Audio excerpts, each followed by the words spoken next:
So this is Victor Jokester. Sijui kama umeona video fulani ya Mkisi Mkikuyu. Inasemekana ya kwamba jamaa alichukua Land Cruiser ya polisi akakimbia nayo. Sasa haijulikani like alikimbia nayo kuna kufanya nini, but okay, wao wanadai ya kwamba aliiba hiyo gari ya polisi. Hebu watch this video then I'm coming back. Nikaenda kwa nikaenda kukuta polisi.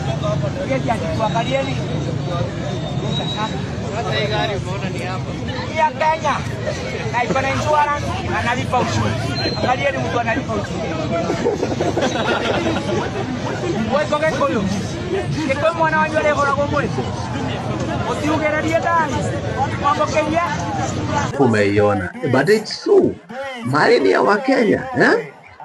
Wakenya wanalipa ushuru. Kwa hivyo hiyo Land Cruiser ni ya kina nani? Ni ya Wakenya.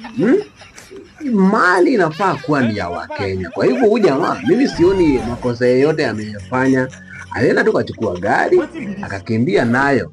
Alafu tena muona mnasema ni maybe makosa yenye alifanya ni kukosa kutuambia kama sisi Wakenya wote. Maybe angetuita mkutano aseme, nejeni Wakenya, si wacha nichukue hii gari niepe kidogo nayo kidogo alafu ndawarudishia. Maybe hiyo makosa ndo alifanya, hakutuomba ruhusa akimbie na hiyo gari. Lakini sasa sijui kwa nini polisi mlijump in conclusion, kwa sababu kuna a certain anaitwa aje huyu CS wa internal security, kuna kitu alikuwa amesema. Hebu watch this video then I'm coming.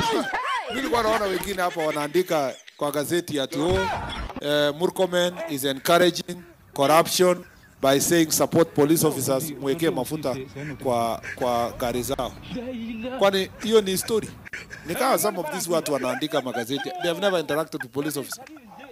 Is it news that mafuta ya police for the longest inaisha before the end of the month? It's public knowledge. The allocation we give our police officers ni 4.